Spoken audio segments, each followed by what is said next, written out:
अस्सलाम वालेकुम बुजुर्गों, दोस्तों और साथी नाजरीन। इस हफ्ते के फ़िक्र नज़र प्रोग्राम में आपका इस्तकबाल है। आज़ादी की 75वीं सालगिरह है। आप सबको आज़ादी की सालगिरह की मुबारकबाद देता हूँ। इसके साथ साथ सियासत अखबार की भी जो बुनियाद डाली गई थी, तकरीबन उर्दू कैलेंडर के हिसाब से अगर हम जाएंगे तो उसकी भी 75वीं सालगिरह मनाई जा रही है। सियासत टीवी की तीसरी सालगिरह है। इस मौके पर अल्हम्दुलिल्लाह अल्लाह का लाख लाख एहसान है कि अखबार सियासत ने जो आवाम के दिलों में अपनी जगह बनाई है। मैं आप सबका शुक्रिया अदा करता हूँ। एहतरामन आपसे शुक्रिया अदा करते हुए ये कहूँगा कि इंशाअल्लाह ताला वही दर्जा, वही मुकाम सियासत टीवी को भी हासिल होगा, क्योंकि आज के जदीद ज़माने का जो तकाज़ा है उसमें इलेक्ट्रॉनिक मीडिया और ख़ास तौर पे सोशल मीडिया पर अपनी पहचान बनाना बहुत ज़रूरी है। इसलिए कि हर ज़ाविये से, बल्कि मैं ये कहूँगा कि 360 डिग्री से जो ख़ास तौर पे मुसलमानों पे हमले हो रहे हैं, उसके तदारुक के लिए या उसकी रोकथाम के लिए या उसको कहीं पर तो चेक करने के लिए हमें भी हमारी रसाई बढ़ाना था, जिसकी वजह से हमने सियासत टीवी शुरू किया है।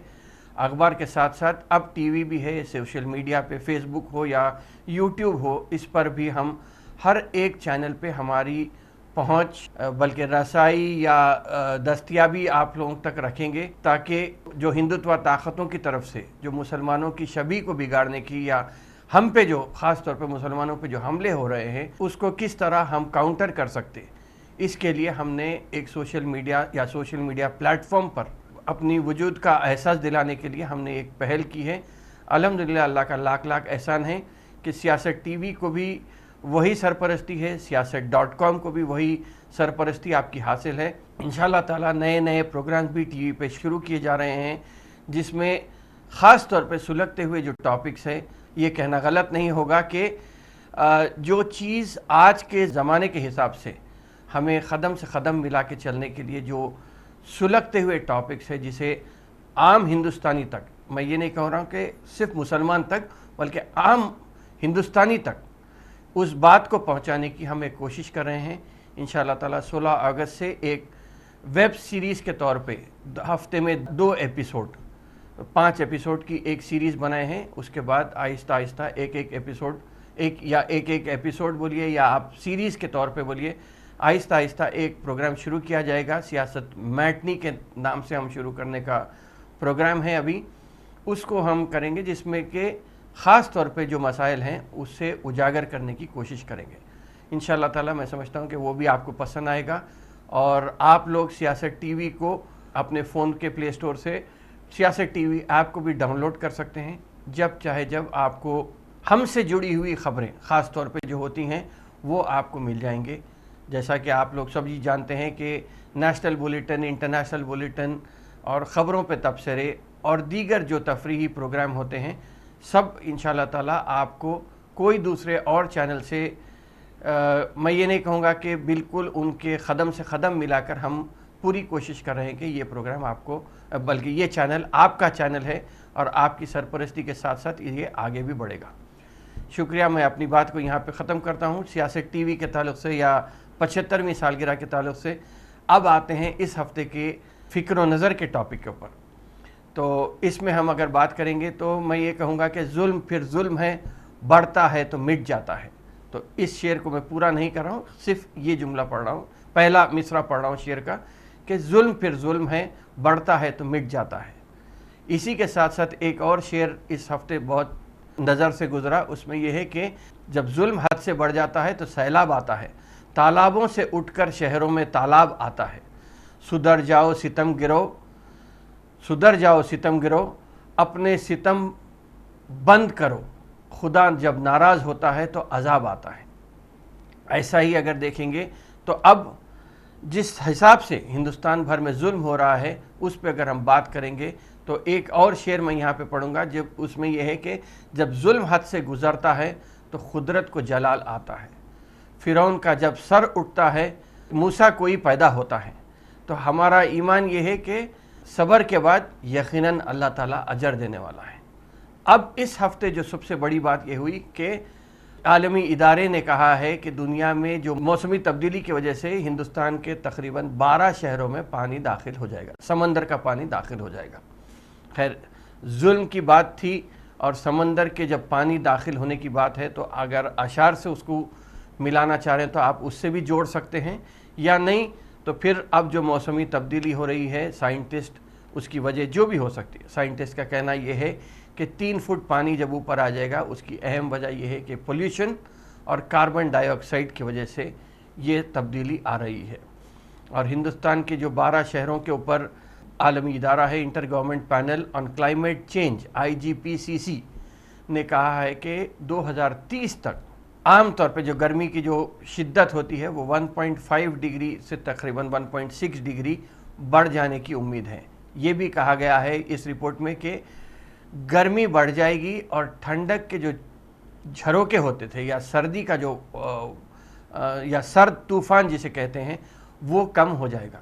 12 شہروں کا نام لیا گیا ہے، اس میں بمبئی ہے یا ممبئی ہے، چنئی ہے، کوچی ہے، وائزاگ ہے، کلکتہ ہے، سورت ہے، اور ایسے ہی تقریباً 12 شہریں ہیں جو ہندوستان کے اس میں آنے والے ہیں جس میں پانی داخل ہو جائے گا۔ اس کے علاوہ اگر پانی داخل ہونے کی یا سمندر کے پانی کا 3 فٹ پانی اوپر آنے کی اگر ہم بات کریں گے تو اس کا ایک میں یہ کہوں گا کہ قرآن شریف میں سورہ نمبر 13 میں اور سورہ نمبر 21 میں اس کا بھی ایک ذکر ہے کہ ہم زمین کو کناروں سے کم کرتے چلے جائیں گے یا سکیڑتے چلے جائیں گے۔ تو شاید اللہ تعالیٰ کی یہ بھی ایک وارننگ تھی کہ کس طرح زمین کم ہوتے چلے جائے گی۔ تو میرا یہ ماننا ہے کہ جب ظلم بڑھتا ہے تو زمین کیا ہر چیز اللہ تعالیٰ اپنے ریموٹ کنٹرول کو دوسرے طریقے سے استعمال کرنا شروع کرتے ہیں۔ یہ بھی کہا گیا ہے رپورٹ میں کہ ہمالیہ سے جو برف پگھل رہی ہے وہ بھی کافی تیزی سے پگھل رہی ہے، تو اس کے بھی اشارے مل رہے ہیں۔ تو میں یہ کہوں گا کہ جب ظالم حکمراں کرسی پہ مسلط ہو جاتے ہیں تو قدرت اپنا کام ضرور کر دکھاتا ہے۔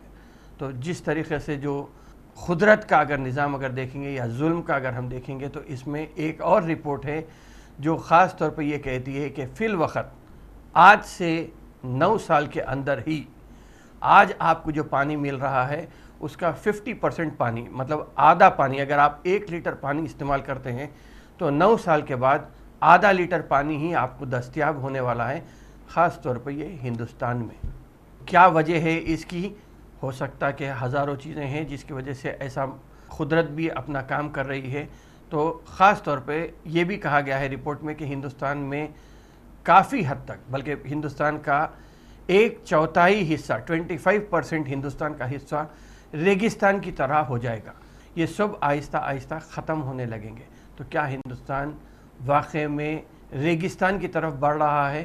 اگر روکنا ہے تو میں سمجھتا ہوں کہ سبھی ہندوستانیوں کو مل کر کام کرنا پڑے گا تاکہ ظلم کا خاتمہ ہو اور پھر سے ہندوستان کو ایک گلدستے کی طرح ہم آگے بڑھا سکیں۔ ایک اور بات یہاں پہ اس ہفتے جو پڑھنے میں آئی وہ یہ کہا گیا ہے کہ ایک پروفیسر صاحب ہیں IIT کانپور میں پڑھاتے ہیں جن کا نام ہے واشی منت شرما۔ انہوں نے اگرچہ کہ یہ کہا، یہ دعویٰ کیا ہے کہ ان کی کوئی پرٹیکولر آئیڈیالوجی نہیں ہے، لیکن یہ وہی صاحب ہیں جنہوں نے کچھ سال پہلے یہ کہا تھا کہ فیض احمد فیض کی ہم دیکھیں گے جو نظم تھی اس کے اوپر ان کو اعتراض تھا۔ اس لیے اعتراض تھا کیونکہ فیض احمد فیض پاکستانی شہریت حاصل کر لیے یا پاکستان کے شہری تھے، اسی لیے انہیں اعتراض ہوا۔ لیکن اگر ان کی ہسٹری دیکھیں گے، یہ واشی منت شرما کی اگر ہسٹری دیکھیں گے تو واشی منت شرما کے ٹویٹر پہ یا ٹویٹر ہینڈل پہ جائیں گے یا ان کے لکھے ہوئے مضامین بھی اگر ہم پڑھیں گے تو وہ کہیں پر بھی مسلمانوں کے تعلق سے زہر اگلنے میں یا کسی بھی تعلق سے، بہرحال اپنی جو نفرت انگیز آئیڈیالوجی ہے ان کی، وہ روکنے کے لیے کبھی بھی وہ اپنا نہ قلم روکے ہیں، نہ ٹویٹر پہ انگلی کو روکے ہیں، نہ زبان کو روکے ہیں۔ لو جہاد کے تعلق سے بھی الگ مخصوص سوچ رکھتے ہیں، گاؤ رکشا کے سمپتائزر بھی ہیں، اگنی ویر ایک تنظیم ہے جس کے وہ ممبر بھی ہیں۔ بہرحال 32 سالہ پروفیسر صاحب ہیں جو IIT کانپور میں ہیں، اور IIT جیسے ادارے میں اگر ایسی ذہنیت والے آدمی پڑھاتے ہیں تو جو ملک کے بہترین ذہین طلباء جہاں پہ جاتے ہیں وہاں پر اگر ایسے پروفیسر ہیں تو آپ اس کا اندازہ لگا سکتے ہیں کہ किस तरफ मुल्क को लेके जाने की कोशिश कर रहे हैं, चाहे वो इस्लामिक टेररिज्म हो या डी रेडिकलाइजेशन के नाम पे हो। वाशी मन शर्मा कभी भी पीछे नहीं हटे हैं।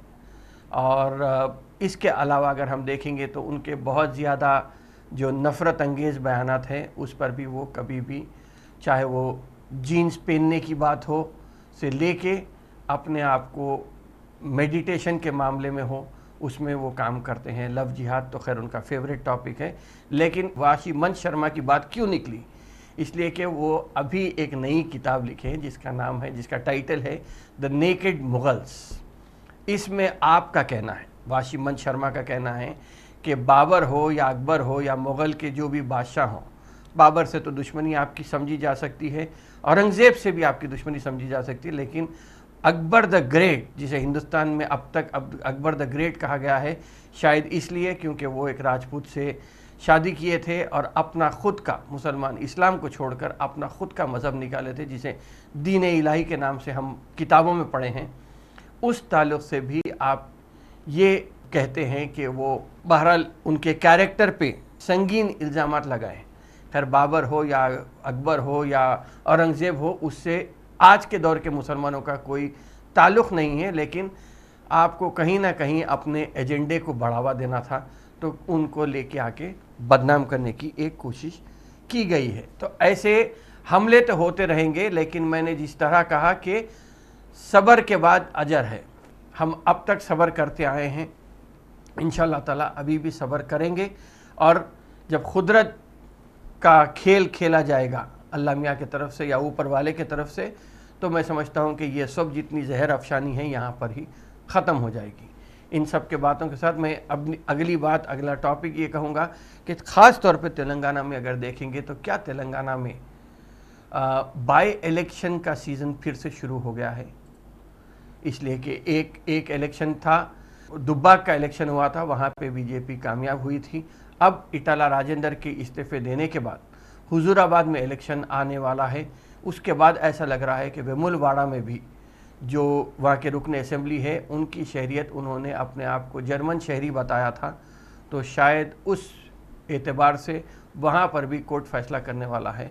तो इसके बाद क्या ऐसा लग रहा है कि तेलंगाना में ख़ास तौर पे बाई इलेक्शन का सीज़न शुरू होने वाला है।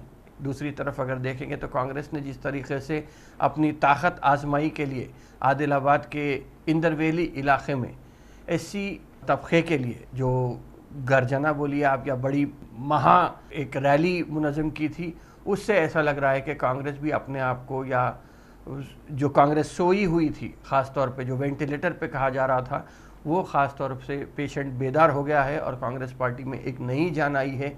तो ऐसा लग रहा है कि कांग्रेस भी अपनी कोशिश कर रही है। लेकिन जहाँ तक हुजूराबाद का ताल्लुक़ है, मैं ये समझता हूँ कि हुजूराबाद में फ़िल वक़्त यकीनन इटाला राजेंद्र एक लेफ़्ट विंग आइडियोलॉजी रखने वाले हैं। सियासी मजबूरी हो या जेल जाने का डर हो, जो भी वजह थी, उन्होंने बीजेपी में शमूलियत इख्तियार कर ली। लेकिन क्या बीजेपी को वोट देना यहाँ पे ठीक रहेगा?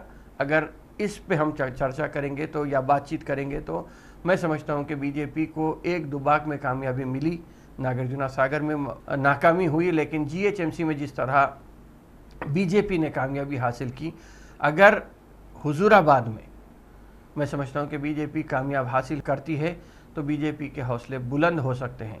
तो इसीलिए अपने हर एक वोट का इस्तेमाल करना ज़रूरी है ताकि हमारा वोट बेकार न जाए। ऐसे आदमी को कामयाब बनाए। चाहे देखिए, काम सियासी आदमी क्या करता ये बात अलग है, लेकिन फिल वक़्त एक पार्टी मतलब बड़े दुश्मन और छोटे दुश्मन में तफरीक करना बहुत ज़रूरी है। किसको कामयाब बनाना है, लोकल लोगों को तय करना है। मैं समझता हूँ कि लोग इस मरतबा अक़ल का इस्तेमाल करेंगे अपनी और सही उम्मीदवार को चुनेंगे। पार्टी के एतबार से अगर जाएंगे तो बीजेपी का भी जो स्कोर है अगर देखेंगे तो गैस सिलेंडर 1000 रुपये के करीब पहुँच गया है, पेट्रोल 105 के करीब पहुँच गया है।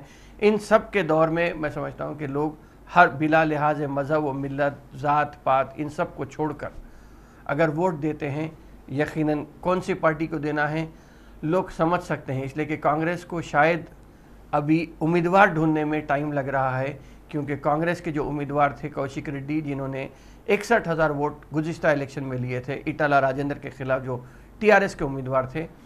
वो इस मर्तबा कांग्रेस को छोड़कर टीआरएस में चले गए हैं। तो कांग्रेस के लिए एक उम्मीदवार को ढूंढना फिल वक्त मुश्किल है, क्योंकि एकदम ये इलेक्शन आ गया है। तो शायद इस मर्तबा टीआरएस और बीजेपी में ही असल मुकाबला होने वाला है। तो लोग तय कर सकते हैं कि कांग्रेस टीआरएस बेहतर है या बीजेपी बेहतर है। उसके हिसाब से हमें वोट देना है, और हर आदमी को निकल के वोट देना बहुत ज़रूरी है। अगर यहाँ पर बीजेपी के कदम को रोकना है तो मैं समझता हूँ कि अपने हक़ राय दही का इस्तेमाल कीजिए और सही पार्टी को चुनिए। बहरहाल इन सब टॉपिक्स के साथ मैं इस हफ़्ते के फ़िक्र नज़र प्रोग्राम को यहाँ पे ख़त्म करता हूँ। इंशाअल्लाह आइंदा हफ़्ते फिर मुलाकात होगी, फिर बात होगी। शुक्रिया, खुदा हाफ़िज़।